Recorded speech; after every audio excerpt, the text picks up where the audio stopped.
வணக்கம் நேயர்களே, ஃபீபாவின் இன்றைய காலை தியானத்திற்காக உங்களை அன்புடன் வரவேற்கிறேன். கிறிஸ்துவுக்குள் மிகவும் பிரியமான சகோதர சகோதரிகளே, ஆண்டவராகிய இயேசு கிறிஸ்துவினுடைய பரிசுத்த நாமத்தில் உங்களை அன்போடு வாழ்த்துகிறேன். ஆவிக்குரிய ஆராதனை என்ற காரியத்தை ரோமர் நிருபம் 12 அதிகாரம் 1 இருந்து நேற்றைய தினத்திலே பார்க்க ஆரம்பித்தோம்.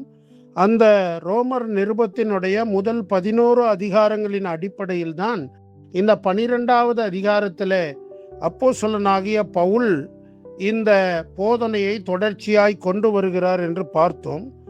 6 அதிகாரங்கள் வரைக்கும் உள்ள பகுதியை நேற்று சிந்தித்தோம். 7ஆம் அதிகாரத்தில் இந்த ரட்சிக்கப்பட்ட மனிதனுக்குள்ளே காணப்படுகிற ஒரு போராட்டம், நான் விரும்புகிறத செய்யறதில்ல, விரும்பாததான் தான் செய்யறேன், அதனால இது ஏன்னு எனக்கு புரியல, நியாயப்பிரமாணம் கெட்டதா இல்லது என்ன பிரச்சனை அப்படின்னு இவர் குழம்பி இருக்கும்போது அவருக்குள்ள வாசமா இருக்கிற பாவம்தான் இந்த மாதிரி கெட்டவைகளை செய்ய, தகாதவைகளை செய்ய, தேவனுக்கு பிரியமில்லாதவைகளை செய்ய தூண்டுகிறது, நடத்துகிறது என்பதை உணர்கிறார். 8ஆம் அதிகாரத்துல பரிசுத்த ஆவியை சார்ந்து வாழ்கிற ஒரு வாழ்க்கை, ஆவியானவருடைய தூண்டுதலிலும் நடத்துதலிலும் சார்ந்து வாழ்றவங்க இந்த மாமிசத்தினுடைய கிரியையை ஜெயித்து தேவனுக்கு பிரியமானவர்களாக, தேவனுடைய புத்திரர்களாக இருப்பார்கள் என்று அப்போஸ்தலனாகிய பவுல் எழுதுகிறதை நாம் பார்க்கிறோம். அதற்கு அடுத்தது 9, 10, 11 இந்த 3 அதிகாரங்களிலே இப்படி புறஜாதிகள்ல இருந்து ஏராளமான பேர் ரட்சிக்கப்பட்டிருக்கிறார்களே, ஆனால் ஏன் யூதர்கள் மட்டும் இன்னும் ரட்சிக்கப்படவில்லை, இஸ்ரவேல் ஜனங்கள் கிறிஸ்துவை அறியாமல் இருக்கிறார்களே என்ற ஒரு பெரிய கேள்வி அவர்களுக்குள்ளே காணப்படுகிறது. ஆகவே அப்போஸ்தலனாகிய பவுல் சொல்லுகிறார், இஸ்ரவேலர்கள் கர்த்தரை நம்பாமல் போனது அல்லது தேவகுமாரனாகிய இயேசுவை நம்பாமற் போனது உலகத்தில் மற்றவர்கள், யூதர் அல்லாத மக்கள் இயேசுவை ஏற்றுக்கொள்வதற்கு வழியாய் இருந்திருக்கிறதே.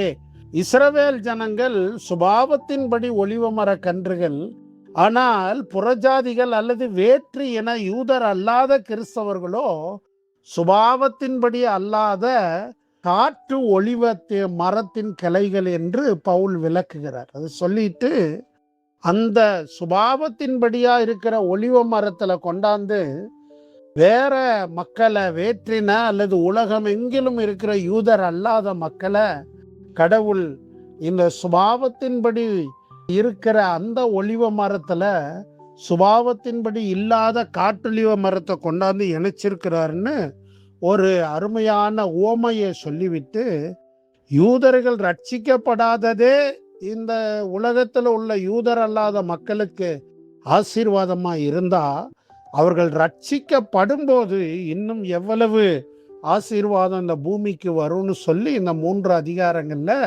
பேசுகிறார். இந்த ஆர்கியூமெண்ட் முடிச்ச பின்னால பவுல் இந்த 12ஆம் அதிகாரம் 1 அப்படி இருக்க சகோதரரே என்று ஆரம்பிக்கிறார். ஆகவே பிரியமானவர்களே, ரட்சிப்பு இயேசு கிறிஸ்துவினால் வருகிறது. ரட்சிக்கப்பட்ட கிறிஸ்துவனுடைய வாழ்க்கையில வெற்றி வாழ்வு பரிசுத்த ஆவியானவரை சார்ந்து வாழ்வதனால், அவருடைய நடத்துதல்ல நம்மை ஒப்பு கொடுத்து செல்வதனாலே வருகிறது. அதற்கு பிறகு யூதர்களுடைய வீழ்ச்சி புறஜாதிகளுக்கு ஆசீர்வாதமா இருக்குமானால், யூதர்களுடைய விசுவாசம் இந்த முழு உலகத்துக்கு எவ்வளோ பெரிய ஆசீர்வாதமா இருக்கும்னு சொன்னவர்.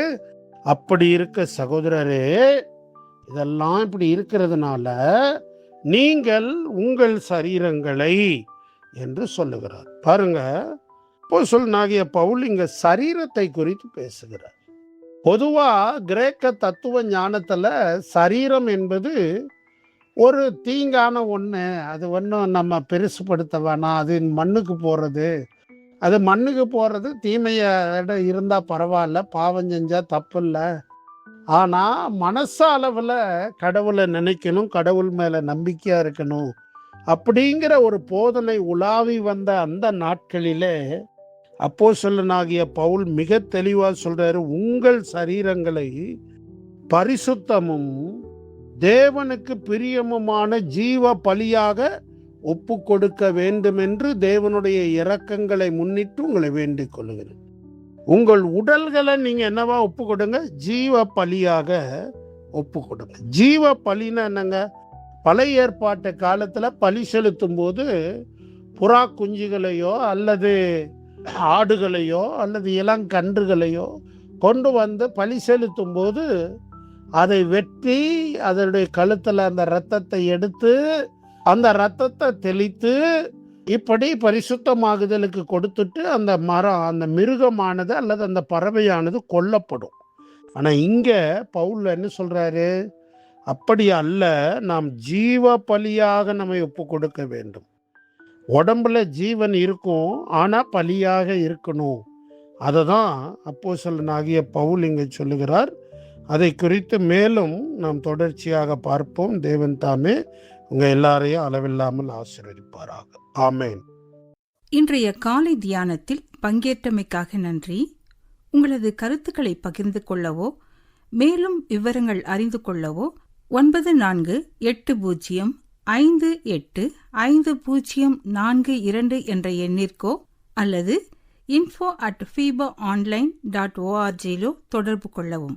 தேவன் தாமே உங்களை ஆசீர்வதிப்பாராக. ஆமேன்.